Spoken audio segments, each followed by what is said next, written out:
homeless. Some of them are jobless. They don't have skills because they are not well educated. Yeah, cool.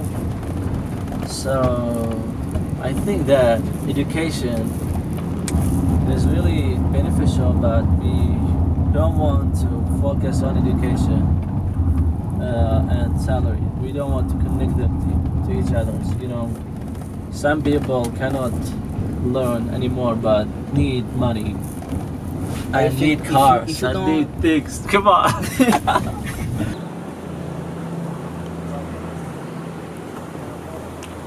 Create that in this time. So that'll probably, we'll work on it during Christmas, and then it'll be ready in Christmas. You did a great job. In the car? Yeah. And the guys gave you good advice too. So how many minutes? Did you already, I think he already filmed that actually. I think so, yes. So therefore we will take you to a journey with us. A journey? Journey. Okay. Journey. Therefore we...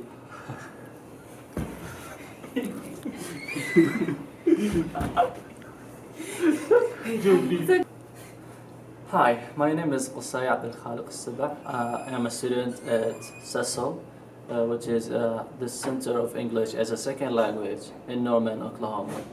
I'm going to talk about classism. Classism is the discrimination based on one's income.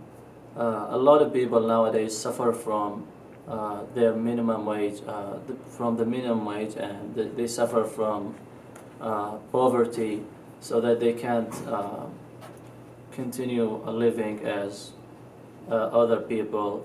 The reasons are very harmful and formidable.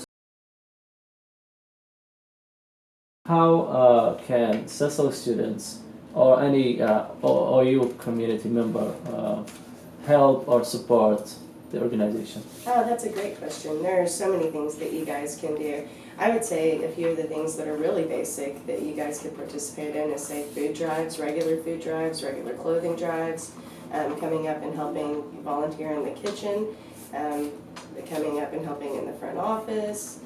If anyone is ever interested in volunteering, all they have to do is give us a call and we will without a doubt put them to work. We rely heavily on volunteers to run this place. We're a real small staff and we do lots of things every day. We could not accomplish what we do without volunteers. Awesome, awesome. Do you have anything else to add? Yes, I do. I would like everyone to know that people do not choose to be homeless, that homelessness is not a choice people make. No one wants to be homeless. It's a really hard life for people. If someone is homeless, it's usually, again, because they just are without the finances to pay their rent. It's not because they're a drug addict or an alcoholic or mentally ill. A lot of times people are only homeless for a short period of time and just need a simple hand up to get back on their feet and never be homeless again. I'm going to talk a little bit about the ageism, which is the discrimination against people based on their age, based on people's age. And also, if you think about so many people, some people admire old people, but they don't want to grow old because they might become dependent. They might think that, no, I don't want to be dependent, so I don't want to be old. And this might be kind of discrimination because they are discriminating like old people. And also, if you think about all over the world, like on television, on movies, hardly appears like an old man or an old woman in the movie because we don't know why, but maybe it might affect also in society's view about difference on ages. Ageism is being derogatory or insensitive or disrespectful of someone of a different age. There's ageism for young people and there's ageism for the older person.